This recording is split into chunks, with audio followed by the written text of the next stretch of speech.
we're digging deeper and deeper into the subject of what the future holds for all of us and how to upskill for the coming future. I'm thrilled to have with us Vijay Subramanium, who is the founder and group CEO of the Collective Artists Network, which is India's only marketplace for popular culture and talent.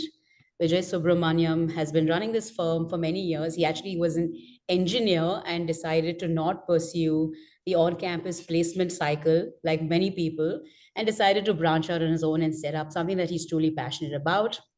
He's here to talk to us about talent, brands, and strategy, which are the three cornerstones of what his firm does. He's also been a heavy metal drummer during his younger days in Bangalore. And on a Forbes article, I mentioned he's mentioned that he's an eternal loyalist, which I think is very true because I've been connected to him through a very, very dear friend of his. He says one of his childhood oldest best friends. And the fact that he's kept in touch with his oldest childhood best friend is definitely a testament to the fact that he's an eternal loyalist. So, Vijay Subramaniam, thank you so much for doing this for us. And I'm really looking forward to hearing your thoughts. Thank you for having me. Such a lovely, lovely introduction. One doesn't know how to react when they hear such nice things being said about them. So thank you. Well, all true, all true. So thank you, Vijay. And let's just warm up this conversation and just get started with when this project came to me, he said I'm going to write a book about the future of work. Different people have given me different sort of views on why they think the future of work is important to talk about. So from where you stand as founder and CEO of this network, why keep a pulse on the future? Why is it important? Because I think fundamentally, if you see what's happening, I mean, if I was to take the India story, at least in the last 10 decade, for instance, at some point in time with the evolution of entrepreneurship, I mean, where does life end and where does work start? Now, I know that's a quintessential debate, right? In terms of balance and all of that. I'm a founder, so I'm going to speak from my point of view on what works for me. I'm living my purpose for 18, 15, 16 hours a day, every day, right? Collective Artist Network is my purpose in life. And when that happens, how do I endure living my purpose for decades, right? So I think the digital era has brought in a lot more of these questions. But I think if you look at any entrepreneur, anybody who had a modicum of ambition through the ages, right? Be it through the industrial revolution, be it through the digital era, through India post and pre-liberalization. I think the one thing that they always wanted to do was keep a pulse on what's coming, right?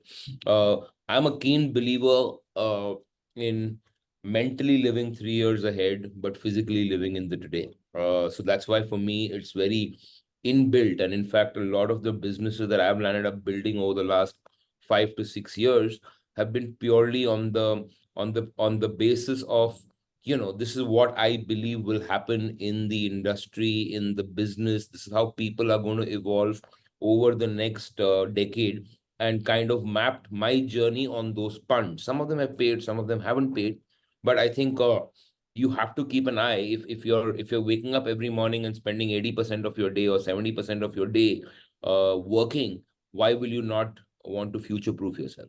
Okay, I love it. So you think about it this way. This is how your sort of modus Yeah. operandi or MO is: think 3 years ahead, live in the now physically, and obviously every entrepreneur has got a pulse on the future. Okay, great. So very important to talk about the future. Thank you for laying out that context. Now, as you start strategizing and thinking about the future for your organization, for yourself, what are some of the factors you mentioned? Digitization playing a big role in the future. What are some of the other factors you're seeing, and if you could relate these factors to your specific industry and your use case, that Yeah. would. I think number one is seeing the workforce today. I think more than the business side of things, I think the workforce, I think the 24, 25-year-old today is asking a lot of the why and not just the what and the how. So there are a lot of these guys are walking in with a sense of why am I doing what I'm doing, right? Especially in the media and entertainment business, which is a slightly more evolved business because it's not straight out of college vocation, in terms of campus placements. Like you said, it's not an engineering degree, it's not a doctor's degree, it's not a lawyer degree, it's none of that. So I think you have to definitely look at a slightly more nuanced reason of entering my business. So I think identifying the evolving nature of the workforce is very, very critical. I think what's really changing, I think what digitization has effectively done, as far as I'm concerned, is that it's democratized the ability for people to make content, right? And then what happens is, historically, India has had two pillars of superstardom. right? If you look at, or the world has had two pillars of superstardom, right? It's been pop culture entertainment, which is music and movies, and it's been sports, Yeah. right? In the last decade, there is this advent of the social media star, which is a star that's born in the matrix, right? Practically. And I think that's just going to increase because, hey, what do you need? You need a smartphone and you need a room and you need a couch to make content, right? And it can fly. So I think these are the true externalities and internalities. I would love to. I'm really learning a lot by working with the younger kids, be it the language they speak, be it the fashion they sport, and especially in media and entertainment, because it's not a natural progression of someone's vocation, right? It's not like working in a factory or manufacturing or any of the, or tech. It's a little bit more evolved and nuanced in that sense. It's a voluntary career choice. So people come in here very specifically knowing what they want. And I think when I was 24, I think I was very different. I think today when I speak to a 24-year-old, it's very, very different. And it's a learning to also evolve with that workforce. Okay, terrific. So you touched upon two things, and I'm going to go a little deeper, if you're okay with that, on both the digitization aspect. Let's talk about that. So you mentioned it's easy to produce this sort of content.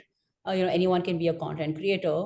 I had a couple of interviews where they said in the future you're going to see more and more expertise and more specialization in content because now there's just so much of it, and for your content to really stand out in the future, you're going to see more experts coming through, and a lot of this riffraff is going to settle down. Where are you seeing this? Where are you seeing this equilibrium in the future? Look, I think it's about I think look at every new format of consumption in entertainment, right? If you looked at films, everybody thought that comedy works, action works. Today, good content, and there came a point where good content really worked. I think what's happening with content creation is the creator economy has become such a ubiquitous word, and people use it so loosely that it's become the new hoarding, right? Effectively, it's become the new hoarding. What happens when you drive past a hoarding? You just look at it, right? There's no interaction with it. So I think content creation is going to move more from just reach to actually engagement. I always believe that the reason why you're a content creator, the difference between you and a celebrity who's a movie star is you have a slightly smaller niche and a cohort. You're not everything for everybody, right? So I think I see more super specialization come in, right? I see, for example, you've seen the rise of the fintech creator, you've seen the rise of the food creator, you've seen the rise of the travel blogger. Why should, and the only reason why you're going to get specialized is because advertising dollars are also becoming accretive in their nature. Today, if you're a tourism company, you want to talk to somebody who has an authentic following of people who listen to somebody's travel log, right? If you're a food company, you want there to be legitimacy there. If you're advising on finance and you're a BFSI sector, you want to not just associate with someone who's just a creator, someone who has subject matter expertise. And I think that's the real opportunity. And so far, what we're seeing is a lot of only advertising. I think commerce will unlock. The moment commerce unlocks, this becomes a multi-billion-dollar market. Okay. So hyper specialization in these Yeah. influencers and these experts, and then that's how this market should evolve. Okay, what are you seeing with the advent of AI in this space? Are you using it firstly at the firm? Are you seeing celebrities use it? Are you seeing it happening at events? Like, what is the practical implementation of this, if not now, in the next 3 to 5 years? Look, it'll happen. But I don't think AI is doomed. I think in our business, the way I would like to interpret AI and how we are interpreting AI is more as creator services and tools. How can they actually affect and add value? So something as small as how can you provide for multi-language dubs, which can happen automatically? How can you provide for automatic screen formatting? Things something as basic as that, which goes a long way for a creator, right? I have to publish it in a different format on Instagram. I have to publish it in a different format on YouTube. How do you make that process a lot more simpler for somebody? So I see AI having a big role in creator tools and creator services. I don't see AI replacing the creator, right? I know there's a lot of talk about AI replacing jobs. Maybe some of it is true in manufacturing, maybe some of it is true in tech, but creative fields, it's very, very difficult to replace this. It's very, very difficult. So I'm not a believer in that. I'm a strong proponent on AI being an augmenting service and a tool for the creator economy rather than a threat to the creator economy. Okay, and is that the common sort of consensus amongst the artists that you're managing? Because I I mean, don't think, I like don't think, yeah, Bollywood, no, so it's not evolved there yet. hmm. It's not gotten there yet. I think some people are still trying to figure out what is the use case for AI here, right? I Okay. don't think it's gotten there. I don't think it's pervasive enough for somebody to have a definitive point of view. Okay. And also the legal structures here in India and also largely in the US still haven't come through because they're going to have to figure out some sort of contracting. I mean, you sign on these artists for a stipulated period of time, but now if you're going to sort of contract their voice and say, hey, we will now use your voice and, just literally your voice and then you can do whatever you want to, it shifts the paradigm of how things might work. Yeah, I mean, legal structures are always. I think the larger question is the what. Once you figure that out, the how becomes easier. I'm Okay. not too worried because we faced it in the content monetization business when Netflix and Amazon and when Hmm. digital licensing became a big thing. We faced it in the music sales business. Those are workarounds. I mean, there are laws that will come in which will not be only governed by the industry but more by the country, which everybody will have to abide by. And I think we'll be a part of that ecosystem. So I'm not too worried about that. I'm actually more intrigued by knowing how can this evolve to really boost up the economy. Okay, fine. So you're more intrigued by it. You think that it's an augmenter, and you're figuring out how to sort of use it in an effective and smart fashion. I So that see it as an opportunity, not a threat. Let me put it that. you don't see it as a threat. Okay. And even the deep fake phenomena, people being able to use these pictures, voices, I voice. mean, we've had a couple of experiences. We've been able to pull it down. It's not really a problem. I think every new technology has its own goods and bads, right? I mean, you get onto social media, you might get trolled. This is another version of getting trolled only, right? It's something inauthentic on your behalf going out there, which you can't control. Everything will come with its good and bads, but I just feel that, I keep saying that some of these cases, like even the creator economy per se, has really not matured in India. Hmm. We are still in very clearly in the baby has just been born, right? People talk about, this huge buzzword that gets reported every second day on creator economy. It's just happening, Hmm. right? And I'm at the front running of that pack. So I know the depth of talent that's actually available. It's really, the noise is bigger than the reality, and I think our job is to shape that. So I'm not too worried about it. Okay, great. It's very comforting to know that someone at the forefront of this is positive about the technology, not threatened by it, and looks at this as an opportunity. Okay, terrific. Can we talk a little bit about the event space and where you're seeing digitization? I mean, did you see those Van Gogh exhibits and these Yeah, immersive yeah. art experiences, etc., where they're now sort of like digitalizing the museum experience, right? You can walk into a space and get a Van Gogh experience and at much lower cost, and you can see it in Bombay, you can see it in all these cities across the world. Where are you seeing is there a digitization effect you're seeing in the event space? Yeah, And I mean, look at what's happening with Vegas and with the Sphere. hmm, Right. Van Gogh is again another example. I think I was reading this beautiful article on the Sphere yesterday, on how I think those are enhanced experiences. I think again, I don't necessarily believe that you can replace an artist playing on stage, but hmm, you can increase the ARPU on a concert by providing better experiences, which again goes back into the economy.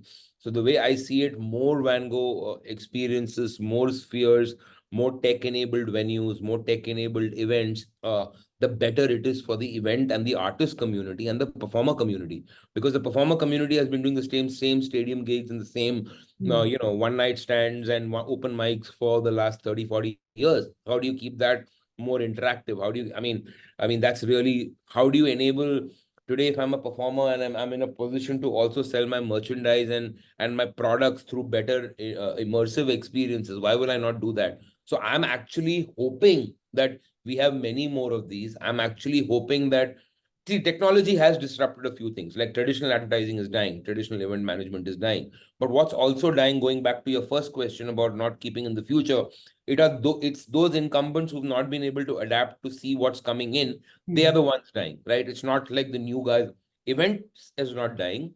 Event management, in terms of just putting, sorry, I'll use a Hindi word, tambu and bamboo is a dying phenomenon, right? Yes. But I think the more technology comes in, I'm deeply uh, motivated and deeply complimenting of more and more immersive, experiential led experiences Hmm. vis-a-vis vanilla experiences. Okay, okay. So you're seeing all these as enhancers. It sounds like you're saying this can enhance the viewing experience and increase the average revenue per user. You can Look, start. I'm a Metallica fan. I don't think anybody can replace Metallica's four-piece on stage. So as long as my life, which is my band, is protected, and you're telling me on top of my band, I'm augmenting more. more gold dust. Why will I say no? I'll be, as a fan, I'm happy. Okay. Okay, great. Okay, and since you talked a little bit about the OTT platforms and events, so and you talked about these influencers and this real economy. Where are you seeing different forms of consumer eyeballs moving to? I spoke to someone who was an influencer yesterday. I'm speaking to you today. Day before, I spoke to somebody who does content creation for influence for Instagram specifically. And I spoke to a radio jockey who spoke about radio being still alive and people still wanting to listen to the radio. Where are you seeing this sort of fractioning move in the future? Who's going to have the largest share of the eyeballs? So good and bad. The good of it is there's so many more pipes to fill, which means so many more opportunities. The bad of it is actually consumer fragmentation, right? So if I'm a consumer, actually, I'm very happy. You're giving me these multiple touch points, and it's classic, right? Sunday night, I'm sitting with my wife and we're figuring out what to watch on Netflix. And it's been 30 minutes down and we don't know what to watch. So we go back to just watching Friends because it's option fatigue. Yeah. Literally that. And I think that's happening even in consumption, right? Look at reels. I mean, I know people who are inside the phone watching reels all day long. Yeah. So I feel fundamentally you're going to reach to a point where the good about it is if you're good, it'll connect.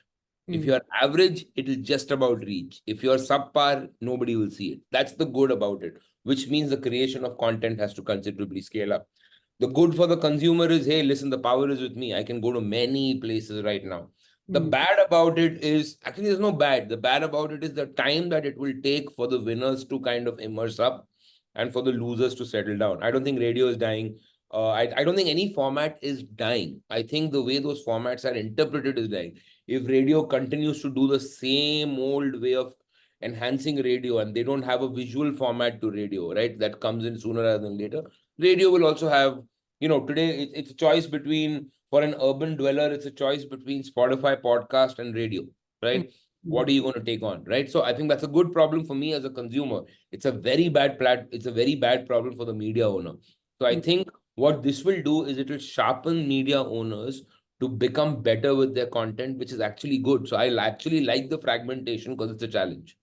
Okay, so you like the fragmentation. You don't see any media really dying as long as they evolve and sort of try to keep up with something. Look, too much consolidation of power is never a good thing on Hmm. the provider side. You On don't the want on the only one. economy overall also. It doesn't work, right? History has said that consolidation of power in singular places is never a positive sign. It's great on the sell side. It's not that good on the buy side, right? Because that's where the consumer gets it. Yeah. Okay. So monopolies and oligopoly is not good for any economy. And fortunately, with this space exploding the way it is, there's enough fragmentation. Okay, cool. And I wanted to also touch a little bit about, with this Netflix and Amazon, etc. How are you seeing content creation as a business evolve?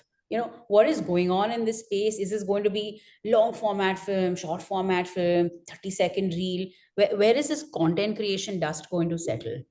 And is I a think, full-length feature going to remain full-length yeah, feature yeah, yeah, as yeah. a market? Listen, there's no replacing feature films. It's a myth. Okay. Everybody said people during COVID, people said people will start watching concerts from their phone. Ah. It's not happening. Mhm. Everybody said people will stop going to theaters. Look what's happened post-COVID. A film post-COVID doing 300 crores was considered a massive hit. Pre-COVID. Today, that same film does 1,000. So what's happened? It's become fewer, bigger, better, which Hmm. is great. Hmm. Because if you put it well, you're selling out, right?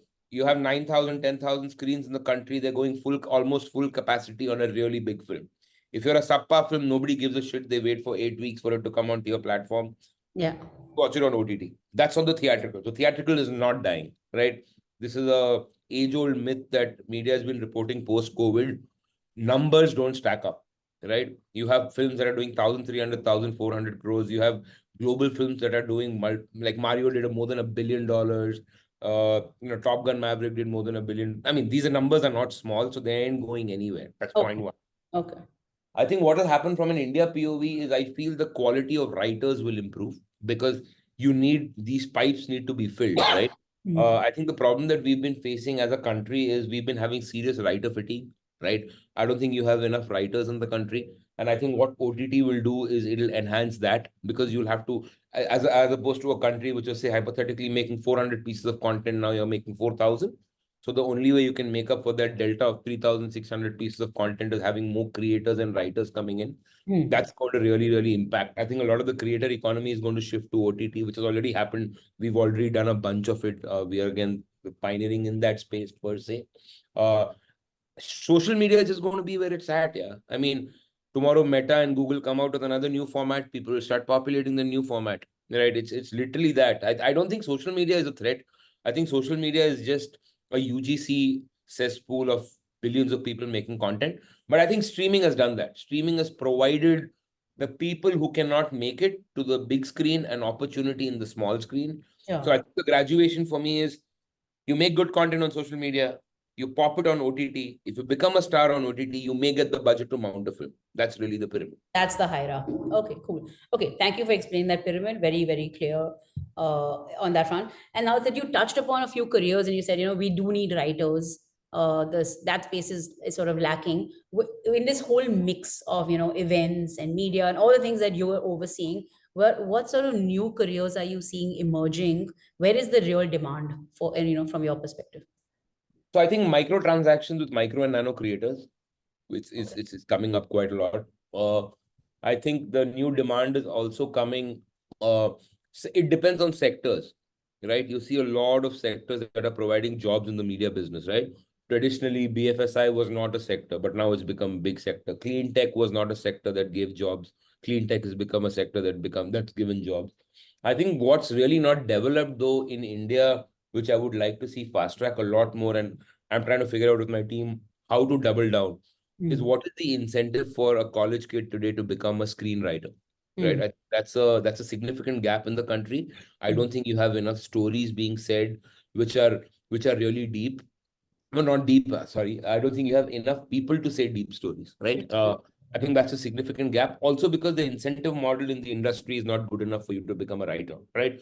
Unlike in Hollywood, where practically every writer may have a piece of the upside of the film, in the way it works in our business is usually it's just a flat fee, right? So if you don't have a share of the cream, why would you aspire to to have a career in that genre?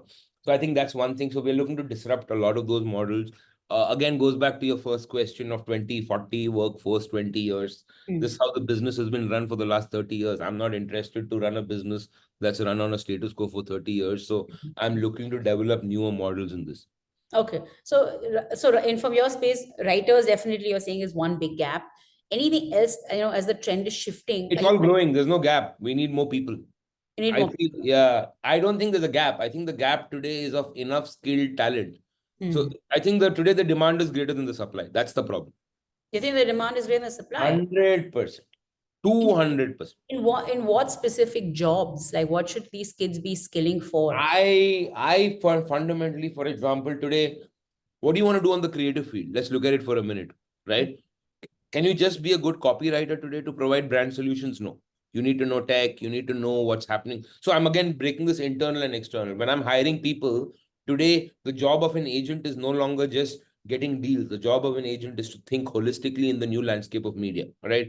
Because you can completely get lost. The job of a creative advertising professional today is no longer just writing the 30-second TVC, right? It's about creating path-breaking strategy in a cluttered environment. I don't think kids are being taught to do that at scale yet, right? That's an internal scaling problem. Similarly, people keep telling me we have 80 million creators in the country. We don't have 80 million creators in the country. I can guarantee you not more than 1.5 to 2 lakh people make money across this economy from a money making perspective, right? So that's just, what the VC tradition has done is it's spoiled people for that headline on a business newspaper. Millions have almost become a cool thing to say. And I don't think we have thousands. Like if I look at, say, for example, beauty as a sector, right? Yeah. I don't think you have 5,000 beauty creators who can make a full-time living out of just being a beauty creator. Even for a segment like beauty. Yeah, but you have the demand of 50,000 creators. You get what I'm saying? Today, between your big beauty players, it could be from startup D2C going all the way to multinationals, you have a big gap. Ki boss, mujhe to ye karna hai.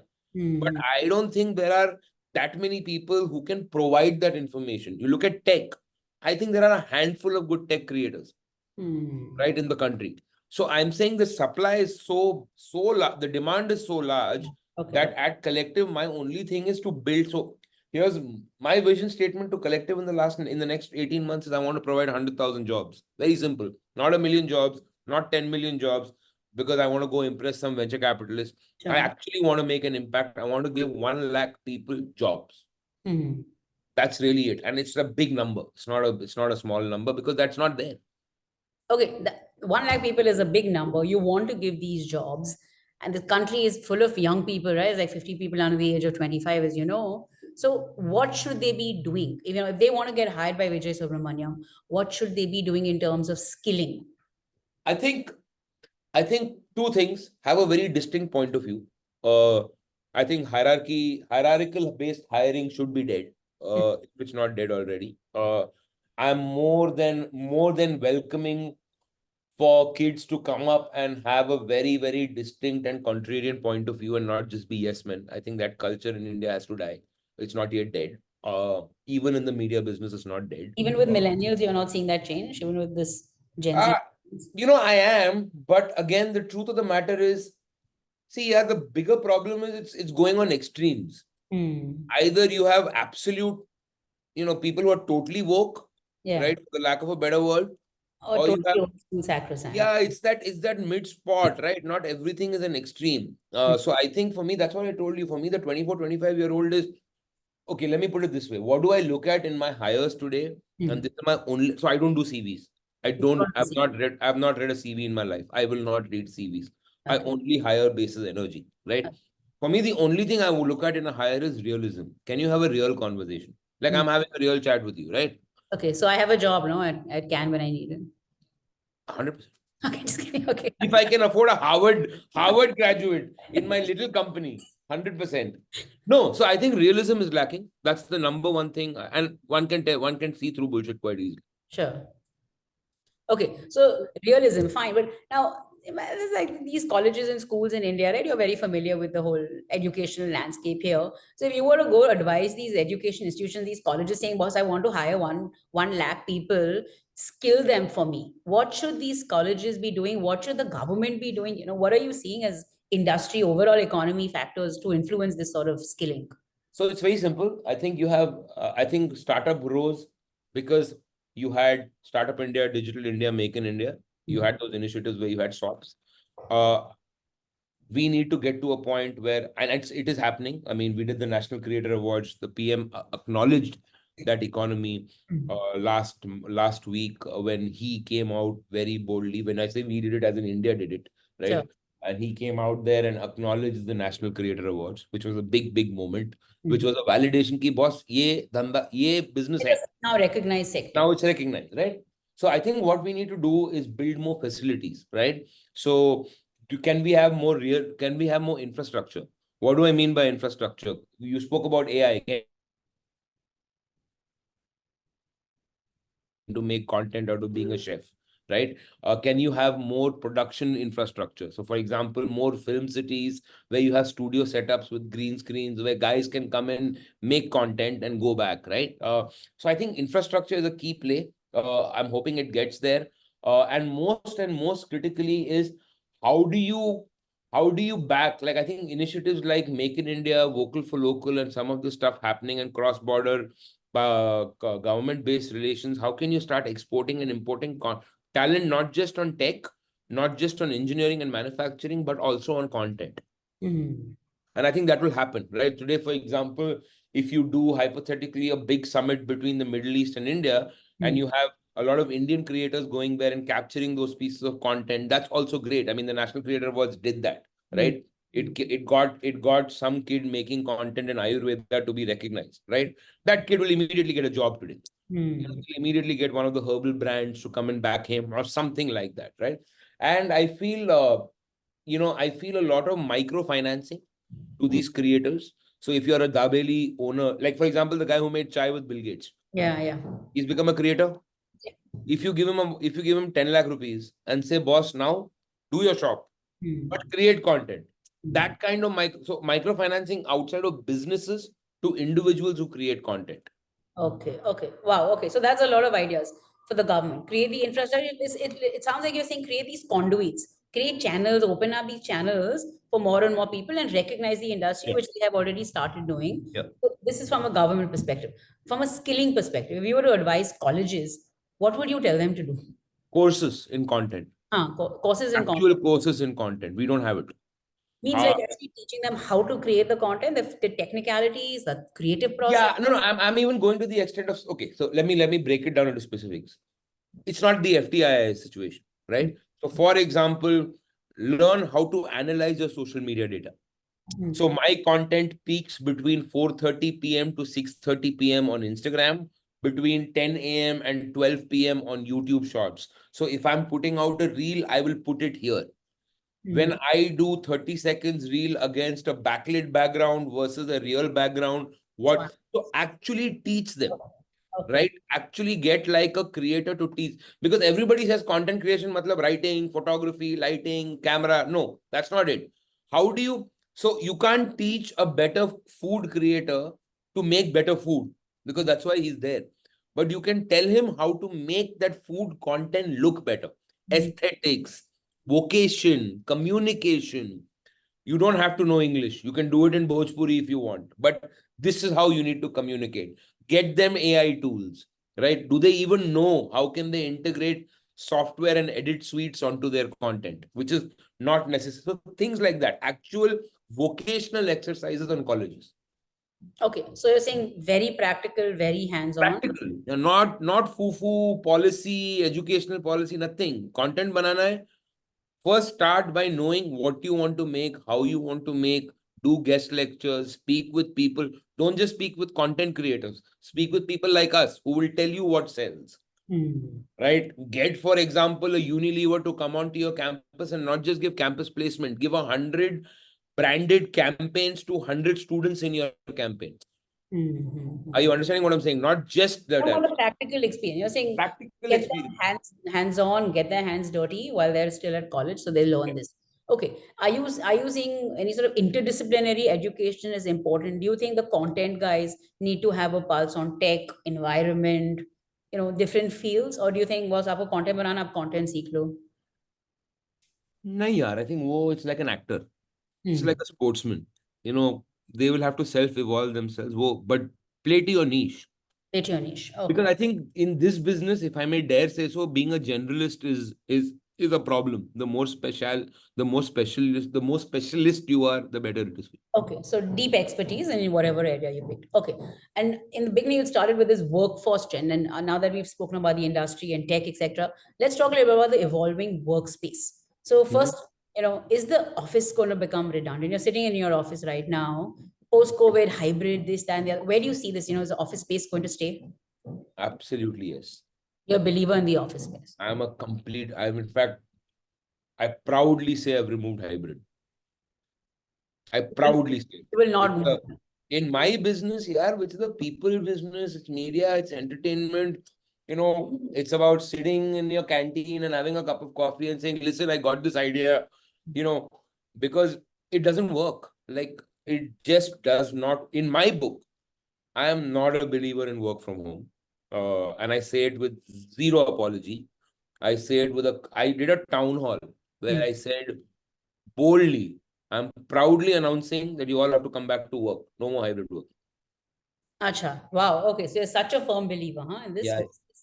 Okay, so offices are here to stay. So this hybrid, you're not seeing this as a real. Human touch is here to stay, Vibha, is all I can tell you. This whole thing about you'll sit with a headphone and you will sit and work, that can happen if you're in San Francisco. Huh. The concert experience, food experience, movie experience, and real life, work life, interactive experiences. You can't take that away. Okay, so world is going to remain tactile. You're going to want these physical experiences, interactions. Okay, what about this new? You work with a young company. You're running this conference called Under 25. You're every day in and out, and your consumer belt is also largely the youth population of India. What is changing in your workspace, and what sort of HR policies, regulations, etc. are you seeing shift from where it used to be maybe 10 years ago to where you're seeing it moving to 10 years from now, given the new diaspora coming in, the new workforce coming in? I think one big thing that I'm a firm believer in, I think you need to trust the new generation a lot more, which means you need to remove redundancies. Like, for example, I don't have a leave policy, right? Because I trust you that if work needs to happen, it'll happen. So while I have a work from office policy, I don't have office timings. No Right? office time. No office timings. You can come in at 11, you can come in at 12. I trust you. So I think the new generation has to be trusted, right? Because I believe in my business. I can talk from my business's point of view. I believe in my business. My business is a passion first business. You only come into media and entertainment because you're wowed by the sector, right? So you're kind of motivated to come into this segment because something is passionately driven you to come here. So when someone's premise is that of passion, you trust that passion and you fuel that passion. So how do I do it? By having policies, because policies are important, but not getting stuck in process fatigue, right? Countless Excel sheets. So for example, you need to intimate your boss you're going on leave. Your boss has a point of view of telling you that this is a bad time, don't go on leave. But technically, your boss doesn't have to approve your leave. Oh, You know what wow. I'm Okay. right? Because your boss is wired to trust you that you'll take the right call. That even if you're going and I need you, you'll be available. So I think building that kind of trust across the hierarchy is very, very important. Of course, will there be abuse of that? Time will tell, right? And if there is abuse of that, then you tweaks and turns. But I've now employed this for the last 3.5, 4 years. I'm doing okay. So I think I've removed those things. So I think the new bunch needs to be worked upon, and don't make them feel as bosses. I would believe that the more, like, I spend a lot more time with them with gestures, right? Like, they shouldn't feel like you're in the amidst your boss. They should be able to crack a joke on you. Self-deprecation is such an important thing in work culture of a company, right? Arey, boss aa gaya, boss aa gaya. That cannot be it. Arey, Vijay, why are you in a bad mood? Come sit, have a coffee, right? But they know that when you need work done, you need work done, right? So I think for me, the work culture needs to be related to. And it's happening across the board, right? If you look at all world leaders, why is everybody adopting digital? Why are people coming onto social media? Why are they posting on social media? It's because this new generation is basically telling you, don't talk down, talk with us. Okay. So So everything that I there's a do in sense the of company is equality. based on. Okay. A sense of equality. There's no this hierarchical Let concept. me give you another example. I don't have designations in the company. You don't have titles. Okay. I don't have titles. Okay. Okay. Are you seeing any sort of new demands coming through in the workforce? Are you seeing the kids talking to you and saying, "Can we do this? Are you seeing any trends moving in any direction that you're not used to?" I'm going to say something very controversial. I think today they're not willing to put as much as I remember I was willing to put when I was 24, 25. Sure. Because I think today there's a lot more demand for something. I don't know what that is. I won't call it work-life balance because I believe in work-life harmony, right? I think they come together. But what am I seeing? I think the demand is, I don't think you can bulldoze this generation. I think those days are over in my business. If you want to build a scalable company and actually have the organization together, you can't say it. You can't just say, yeah, yo. There is a fair amount of patience I need to develop to actually reason part of the decision making, right? And I think they're also I could be wrong, but this again, I'm talking out of my little experience. At some places, all of them need you to walk the talk, right? So it's actually, are you going to do what you're asking me to do? Right? Literally that. So if I'm telling you work till 12 o'clock in the night, will you work till 12 o'clock in the night? Okay. Okay. Practice what you preach. Okay. What about this whole diversity quotient? There's a lot of talk about DEI, is like loosely used again, another phrase. Are you seeing any sort of DEI at the workspace? And is there Yeah, anything? yeah. I mean, we have a lot of diverse cultures in the company. We have representation across the LGBTQ fraternity inside the company. We provide infrastructure for that. I don't think, I think that is a given today. I think that for me is no longer a conversation. I Okay.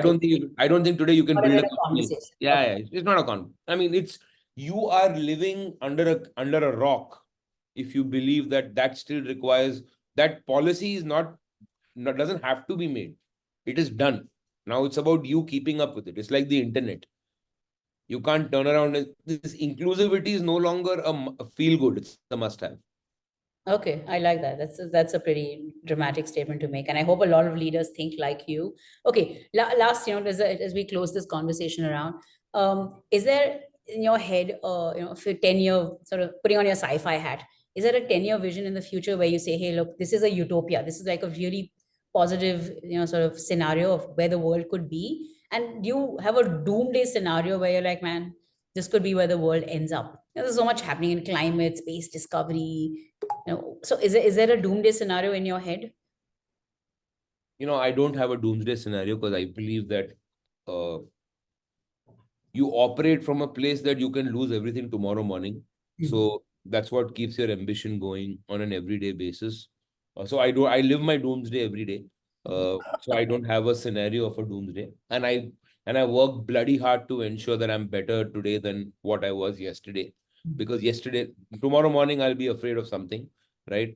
But I think I don't like my mental fragmentation is not ever erring on the side of pessimism. I'm an eternal optimist. Uh, I'm a believer in opportunity. So for me, if you ask me what is utopia, for me, utopia is in my field of work, which has not happened in this country. Uh, I will have dollar millionaires in my as my employees. Because the company will grow in stock value. I believe that we will have more than 1 million plus creators who will get jobs. We will have India as a world superpower, where what the share of voice that we have in the world is going to be. I'm a very firm believer in not just what the PM says, but I'm a believer in the fact that this is where it's at. Our country is where it's at. And I think with the right leadership and the right nurturing, we are the place to be at. So if you ask me what's my utopia is India to the world in a very, very dominant way, in that truest sense. And I don't actually live with a doomsday. Okay, terrific. I love the optimism, and I love the energy. Vijay Subramaniam, thank you so much for sharing your energy, the rapid space at which you explained all your thoughts and perspectives, really reflective of what the speed at which the future is going to hit us.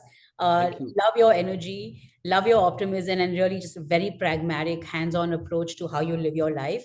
I learned a lot from this conversation. I'm sure many will. Thank you so much for sharing your thoughts with me. Thank you. Thank you, Vibha. Forward to staying in touch. Thank you.